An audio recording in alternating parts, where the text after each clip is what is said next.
Hi everyone, this is Maria Scobe-Pillay, and you're listening to Women in Customer Success podcast, the first women-only podcast where remarkable ladies of customer success share their stories and practical tools to help you succeed and make an impact.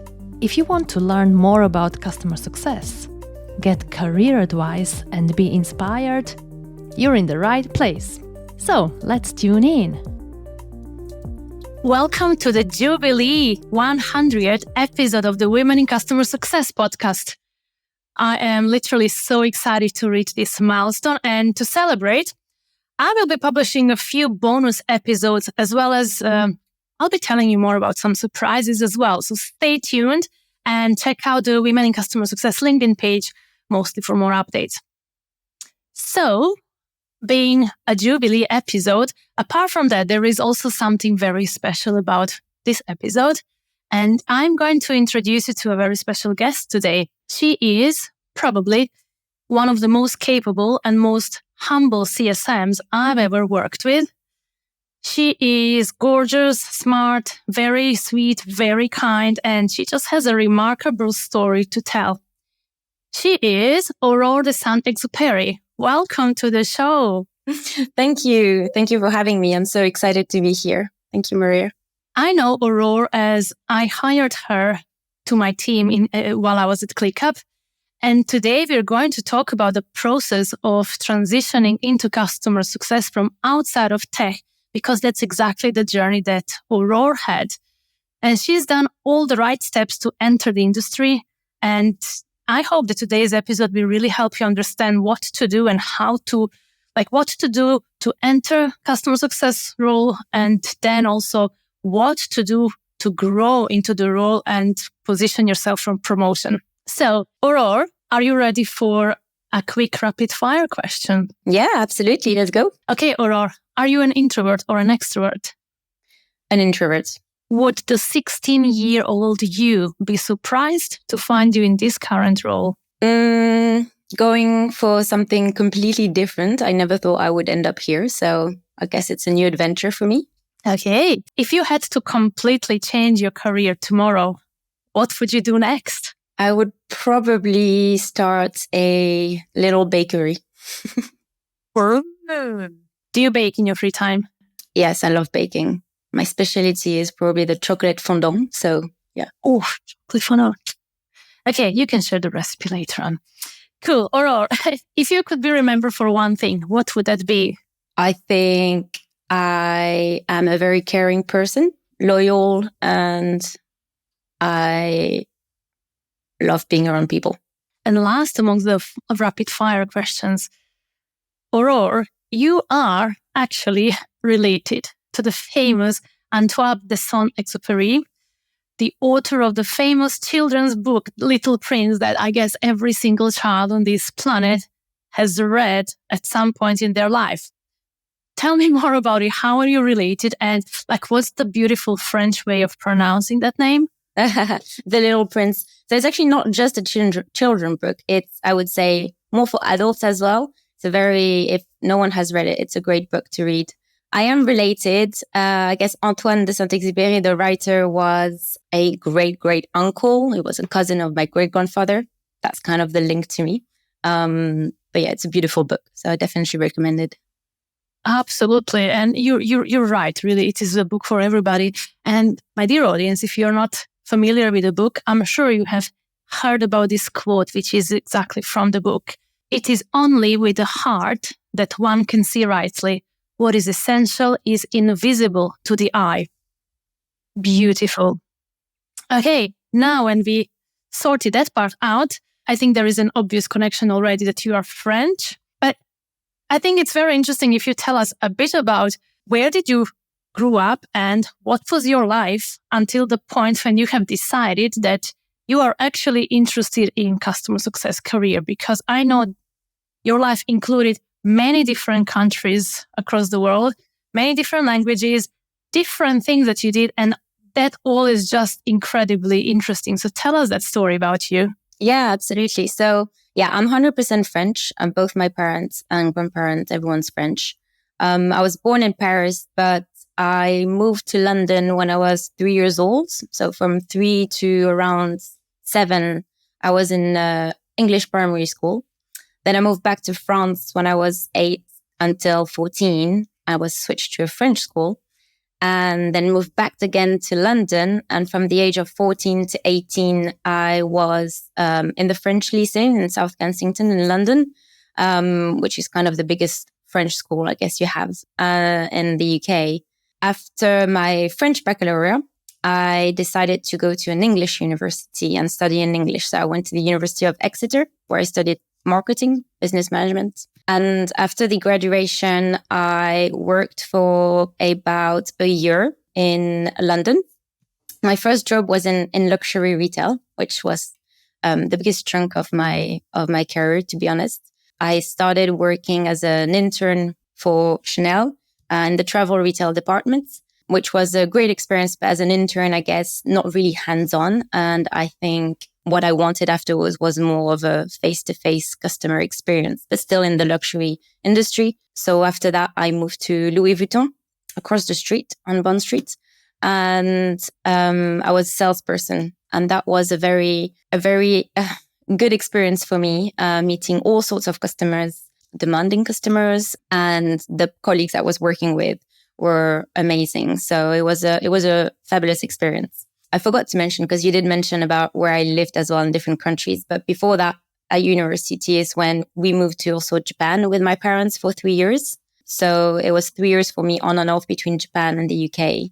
And moving forward to my experience in Louis Vuitton, I ended up my experience because I had an envy to move to Hong Kong afterwards. For no reason. I had no job there. I had no visa. I had no flats, knew no one at all.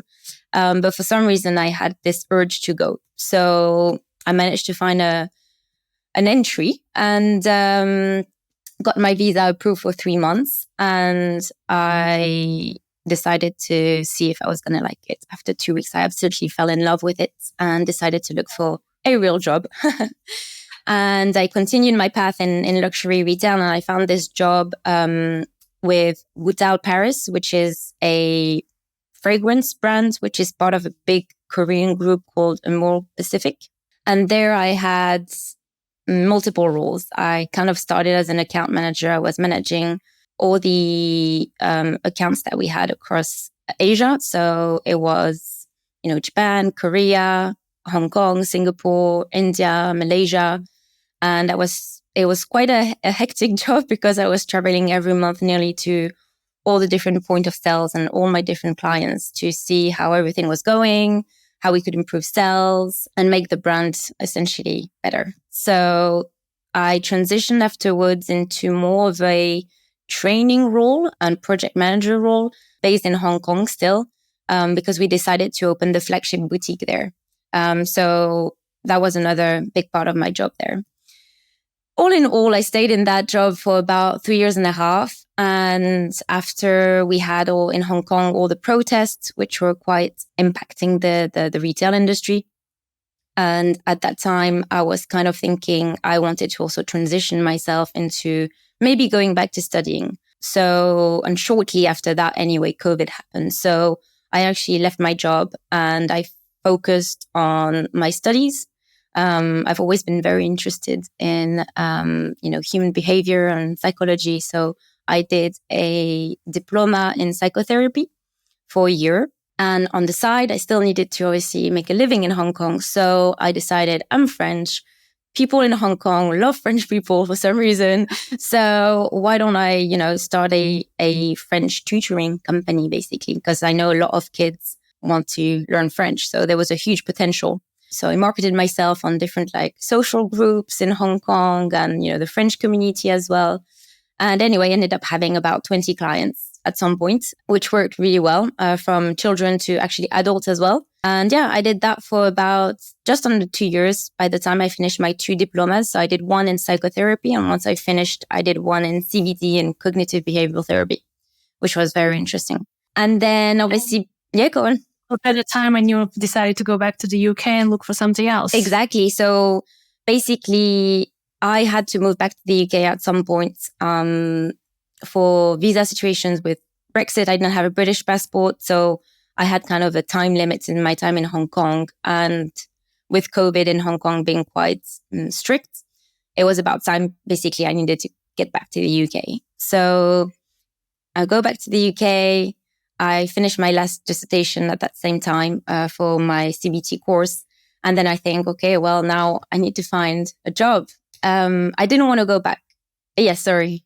And you didn't want to go back to retail because as we are continuing this story more towards customer success, I want to use this opportunity to ask you, because you were in Chanel, you were in Louis Vuitton and the luxury fashion brands that, most of us love.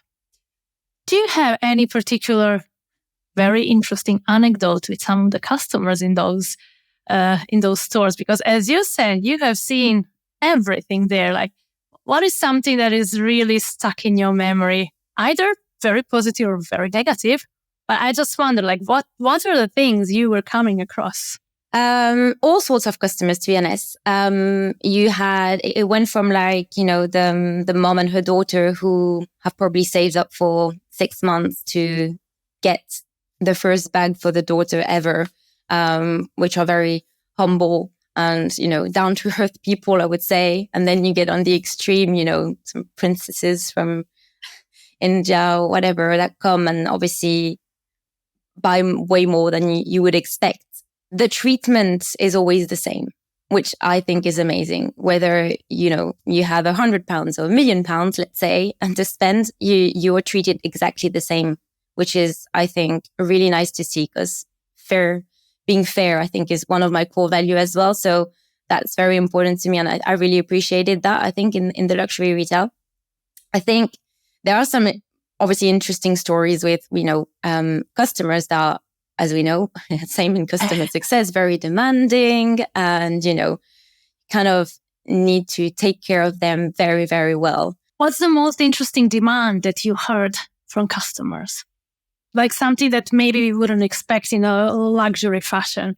No, I think from what I came across, it was kind of the anecdote would be that, they wanted to tailor-made a bag made with, crocodile or whatever. But this is kind of the things that you do see quite often-ish in the luxury retail. So no, I think it was a great experience. Nice meeting different kind of people. And I think that was probably the first time in my life where I thought, I quite like being in sales, actually, the rush to basically go from one kind to the other. So at the end of the day, you're the top seller. And I think I really like that. Now being in customer success and working with salespeople, I'm pretty convinced customer success is more for me than salespeople. But yeah. Well, thank you for sharing that. Now let's go back to that moment after COVID. You came back to the UK. You wanted to look for something else. So being for years in luxury retail, in absolutely non-tech environment at all, where were you, or how did you even come across to the name, to the title, Customer Success Manager, and wanted to go for it? Yeah, no, it's a good question, because I had never heard of it, obviously, before. I think at that time I was looking for a job. I knew what I didn't want in my next company. I didn't know what I wanted exactly, but I know what was very crucial for me. And somehow tech was attractive to me because I had a few friends in London that were working in tech, and I quite liked the idea of having a better work-life balance, I guess, that tech can offer compared to what I was doing in luxury retail before. And I just really wanted to try something new. So I don't know, somehow tech was appealing to me. I didn't know anything from retail anyway. So it's not like, I was not going to go into being a lawyer or start again from scratch. But tech was interesting. Obviously, I had no idea what I wanted to do in tech yet, but tech was kind of my first main focus. And then I did look on LinkedIn at so many job descriptions, and I came across a few times. Initially, I was looking at account manager because that was the title that I knew. And then I came across this customer success manager, which I had never heard of. And I read the descriptions. I read 1, 2, 10, 20 job description. And I thought, this is perfect. This is exactly what I want to do. And I remember the key words that came the most in the job description was building strong relationships with your clients, and that for me was very important. And I think I like the fact that you had obviously an aspect of the job which was quite metric focused, but quite also another part of the job which was also very human, being just a human being and interacting, creating relationships really. So I really like this kind of balance of the two in the job description. And once I read a few enough job description, I thought, okay, that's it. That's what I want to do. But I still wanted to learn more from people who were actually working as a customer success manager. So I obviously started to, when people ask you, what do you look for in your new job, right? When you meet someone and you're unemployed and you say customer success manager, at some point someone will say, oh, I know someone who's a customer success manager. So that's how I got to speak with these various people, acquaintances or friends of friends, or, and after speaking to a few people, I was quite convinced. So I started kind of applying, had the first. Let's go one step back. You know what? I want for this to be really clear to people. Firstly, you didn't know you wanted customer success manager role, but you knew what you don't want, which is elimination process, like so important for people if you're not absolutely sure with the role. Then you went to something that was very familiar to you, account manager. And then as you discovered those various, as you said, job descriptions, you knew, oh, that is exactly the role. The customer success manager is the role that I should have. And then you started connecting with people who have that role just to find out more. So you have already done that very good research into what does the role mean and understanding what are the skills needed and how do you start getting into the interview process, right? Yeah, correct. But I also did so much research on my own anyway, looking at, videos online of what's a customer success manager, what's a day-to-day look like, or like reading more about the story of customer success manager and how it came about, because it's not a role that has been in forever in the industry. So it's quite new-ish, obviously. So I think that was quite interesting to understand why customer success came about really for tech companies and especially growing tech companies, I would say. So yeah. And then I think when I said like I knew what I didn't want, I think a big part of the next step in my research, I'm not applying to everything and anything, obviously, but that's a very good point. You were not just randomly. No. I was not going to waste my time applying to companies that I didn't think had a really good fit with me. And I think that was a crucial part. With the experience that I had before, I really wanted my next company to have good values, that had a good culture as well, or seemed like it had a good culture as well, because you don't really know unless you're actually hired by the company, but you can sense from the website and maybe once you start speaking to your first interview or HR or you contact people within the industry, you kind of have a feeling of, okay, I feel like I would fit in, or no, it doesn't seem like it's for me. I think it's just more like maybe a gut instinct. I don't know. But for me, the culture of the company, the work-life balance and the values was so important. Yeah. Today's episode is brought to you by Vitally, the all-in-one customer success platform. Take a qualified demo with the Vitally team and get a free pair of AirPods. Vitally maximizes the productivity, visibility, and collaboration of your customer success team, helping to increase NRR and streamline operations. With Vitally, your team can focus on the tasks and work that matter, while powerful automation takes care of the routine stuff. See why Vitally is trusted by leading B2B customer success teams. Visit vitally.io/women today to schedule your demo and get your AirPods. It's excellent how you were aware of it. I think it's crucial to know your values and to target companies that you want to work with. And as you said, not wasting time. Now, I want to touch base one moment.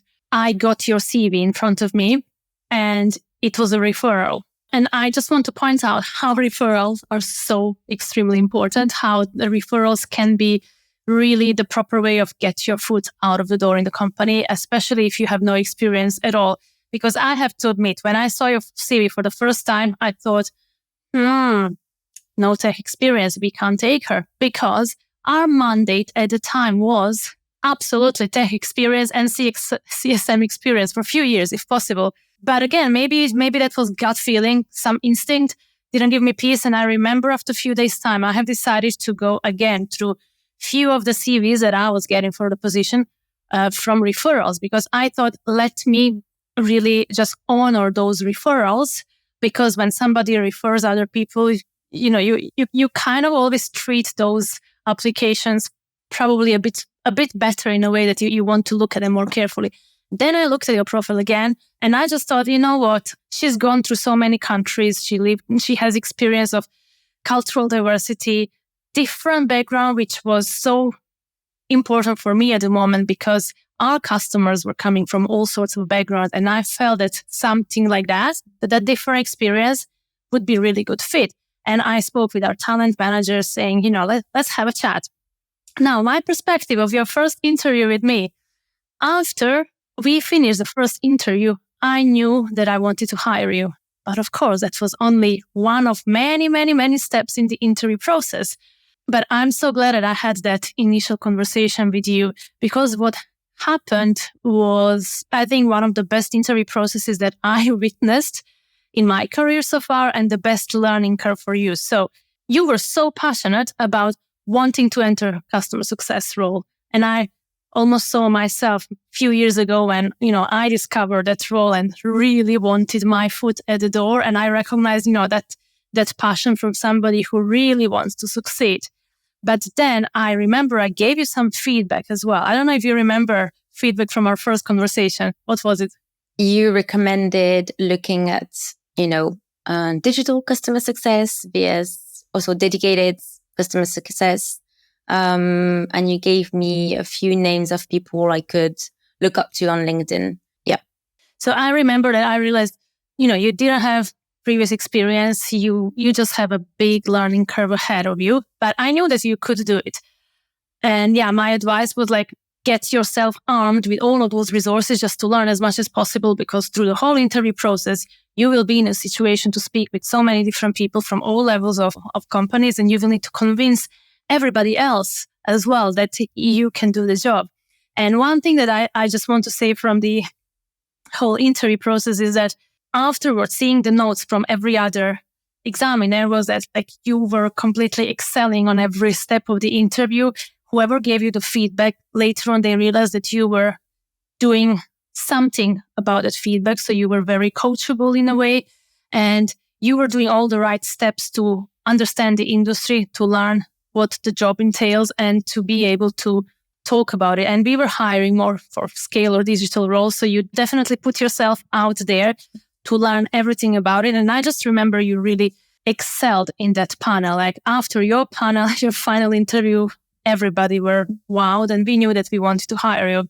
So well done for taking all the right steps. Would you like to just repeat quickly for the listeners? So what were all of those activities that you did throughout your interview for somebody who didn't have any exposure to the industry and to customer success in order to perform so well at your last presentation?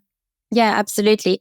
So I think obviously before I had the first initial interview with you, what is crucial for me, and I need to point it out, is because I was speaking to so many people around me, I somehow ended up being in touch with what I would call my first ever mentor in customer success, a wonderful, wonderful person called Leila. And I didn't know her at all. It was an acquaintance of a member of my family. So, no close connection whatsoever. And she's been absolutely amazing with me, answering all my questions that sometimes, the terminology I didn't really understand sometimes, what it meant exactly. And she was so kind, gentle, and, never made me feel like you should know this kind of thing. So it made me feel very confident about I can do this. And I think also I have this mindset that once I really want something, I'm going to do it 1,000%, and I'm going to achieve it. It's very rare, these moments that you have, in your life. But for me, it's if I really want this, I will have it. And one day she sent me the job description for ClickUp, and she said, "Look, I don't know this company, but I basically work now for the, which company was it? Yes, exactly. And Maria is the hiring manager and just left. So we kind of cross path. I don't really know her, but I can, message her and see if she's willing to have an interview with you. So you didn't even know her as well. But yeah, so that's how I got to learn about the job opening with ClickUp. Then I had obviously the call with you, which was kind of an informal call, more of get to know each other. And I had a really good feeling as well, to be honest, at the end. And not only you, but also Leila, my first mentor, was really helpful in the sense of, reach out to this people who are quite renowned in the customer success world on LinkedIn. And obviously, it's not something that is super easy to do when you think you're going to intrude, someone's life that are quite not famous, but yeah, quite renowned in the customer success world. So I did send so many messages on LinkedIn saying, hey, I want to get in the industry. I'm really interested to learn about your experience and any tips you have for me. I did have a few replies, to be honest, and I think that was really helpful. So I did with some of them have even calls. So that helped. I think what also helped is the first interviews I did. And I think it always turns out quite well. But the first interviews you did, you learn from your first interviews. And my first interviews, then at the end, the interviewee would, say, I don't think you're a right fit for us. We're really looking for someone who does have experience in tech because we want them to build, the handbook of customer success for us, or things like that. But I recommend that maybe in your next interviews, you do this, and that, for example. So slowly after your first 10 interviews, you kind of feel more confident to tackle the next one every time a little bit. Like I would say 2% more every time. And when I got to the point where obviously I had the interview with you, I had a few before. And I think because you put me so much at ease, it was easier for me to be myself and not be overly stressed, which was really nice. After your recommendation of, look more into digital customer success, because that was the role initially that I was applying, was digital customer success. And, maybe contact this person and this person on LinkedIn. I did that.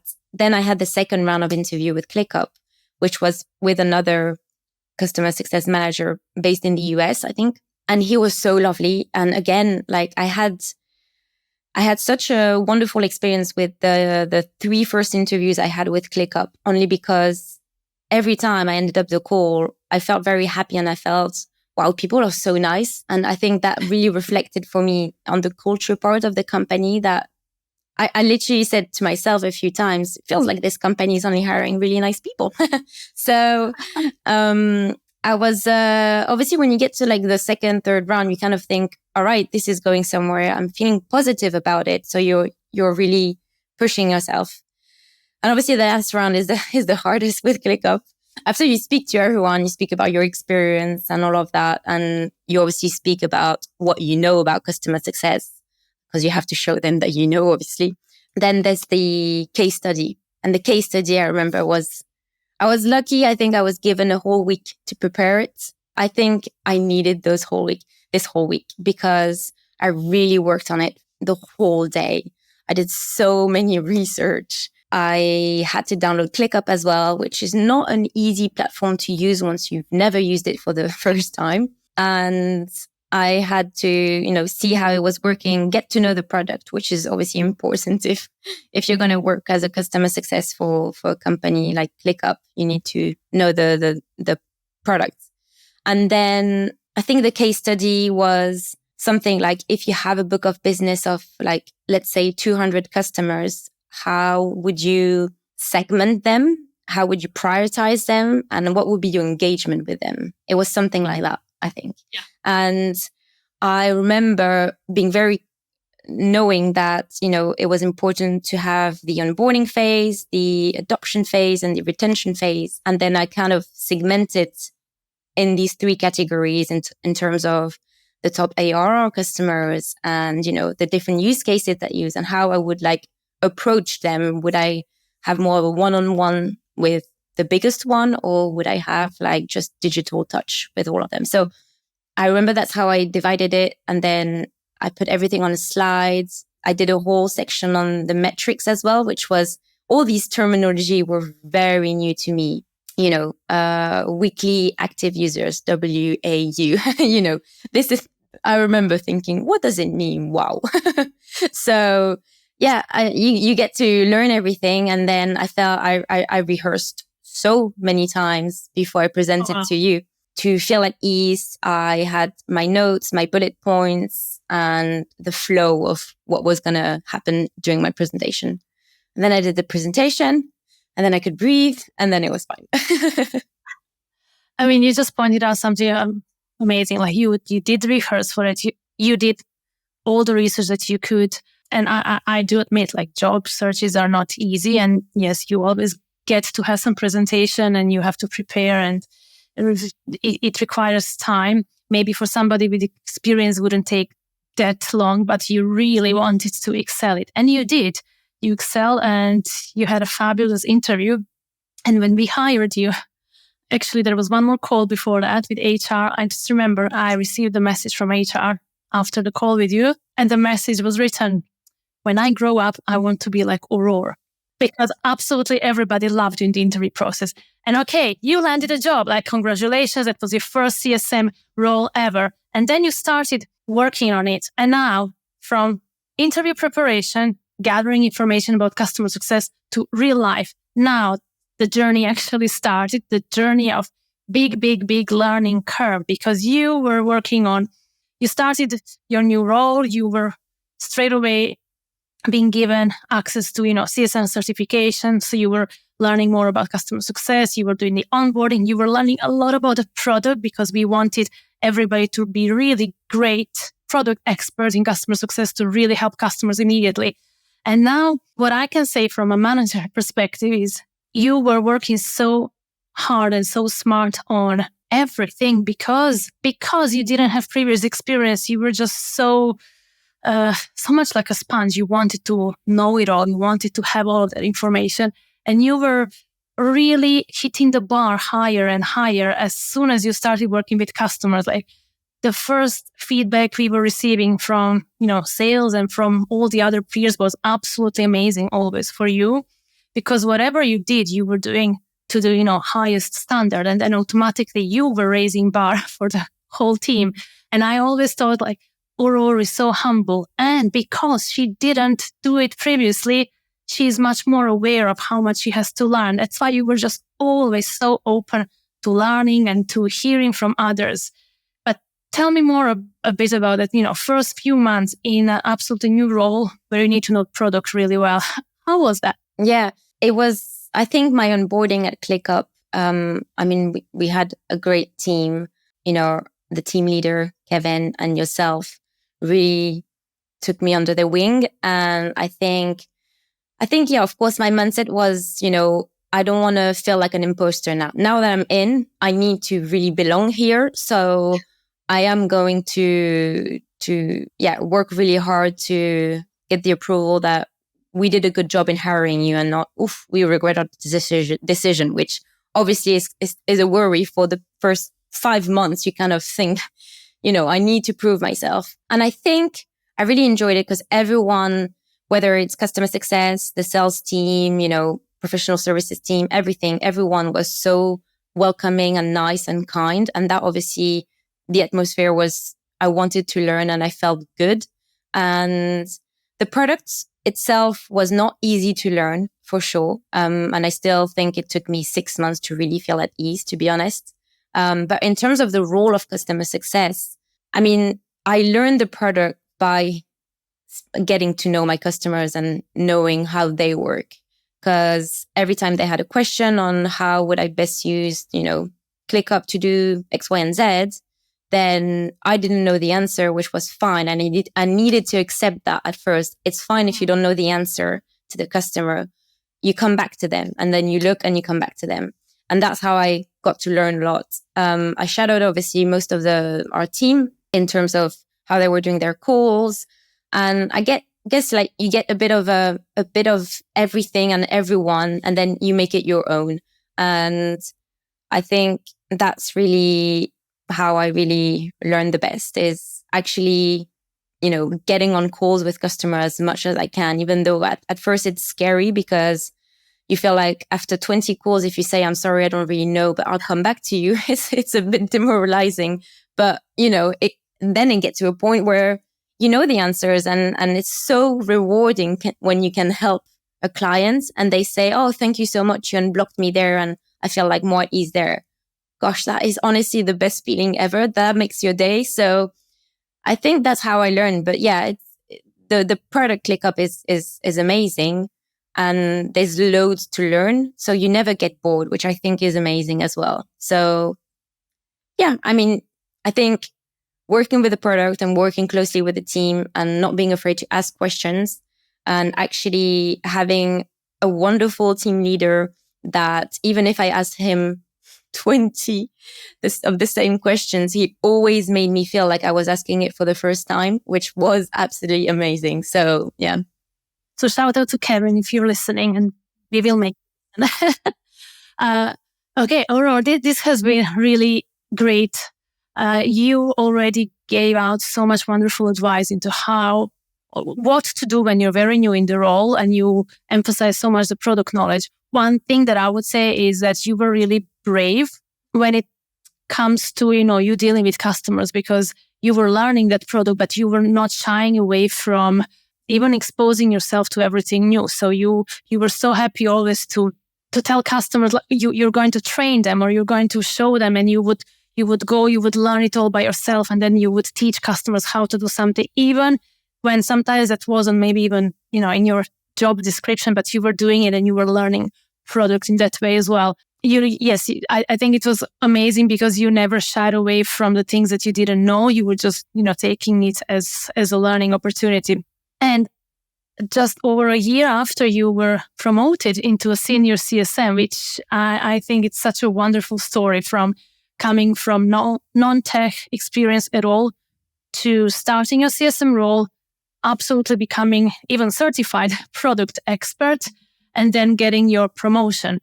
What are some of the main things that you would share with the audience? Like now when you look back at your career, what would be, main few recipes for success as a new CSM? Because you already got promoted, like you proved yourself times and times again. Yeah, I think, so first I forgot to point out that the job that I applied for was digital CSM, but I actually straight away went into a dedicated CSM. So I never really had the digital touch. I only had a book of business of maybe 20 customers, and now I have maybe 40. But it never goes above that. So I always had a one-on-one approach with customers, which I forgot to mention. Obviously, I didn't go for the digital one, but which is perfect because also to say we were hiring for all sorts of things and we were making so many adjustments. So that's also part of being in a startup. Sometimes when you are hired for the role, it may well change within the few months simply when strategies changes, and you took it so well. Yeah. No, I love it. Yeah. But I think what's very important, and I think what makes me want to do well is, well, a shout out to you. I did have a great manager, and you were absolutely very, very encouraging and really pushed me to really want to do my best every time. I think the fact that you were so giving me feedback on a weekly basis, or maybe, I think on a weekly basis, I had feedback from you. We had on one-on-one, and it was very, very positive every time. So it made me want to do even better and better and better. So I think, then I really wanted to learn more, do more things, be more proactive, and then adding on top of my work, like side projects for the business that would be nice to do and to show that I can do more, and I'm ready to take on more.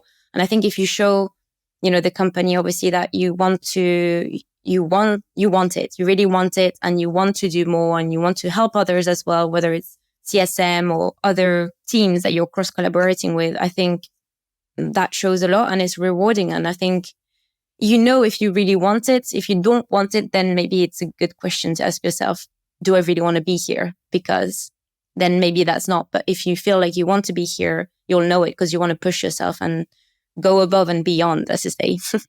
Aurore, you mentioned a few things, and I know we could talk about it for days, but You earned promotion on so many different ways, but you were very proactive to see what was missing, and you were taking constantly extra projects and extra initiatives once you were kind of comfortable in your role. So you also started customer newsletter from CSM.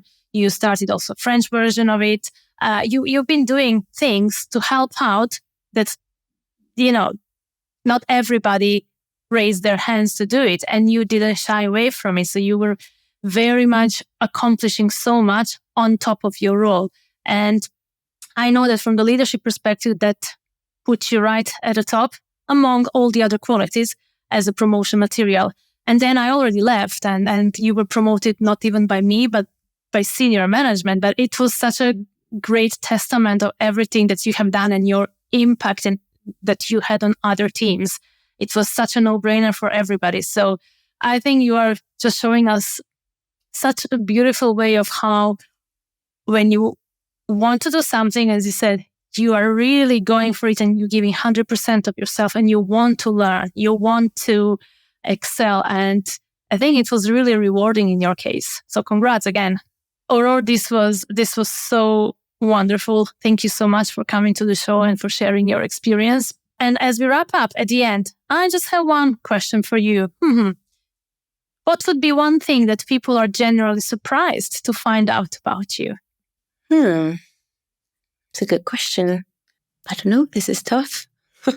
Maybe that I lived nearly half, if not 1/3 of my life in Asia, really. And I would love to go back. That's something that you wouldn't expect, really, I guess. That's a wonderful one. And I always feel when I talk to you, I just want to go to Asia. And I'm actually planning to do it hopefully next year.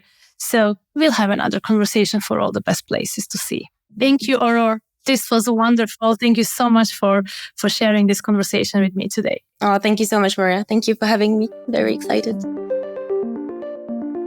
Thank you for listening. Next week, new episode. Subscribe to the podcast and connect with me on LinkedIn so you're up to date with all the new episodes and the content I'm curating for you. Have a great day and talk to you soon.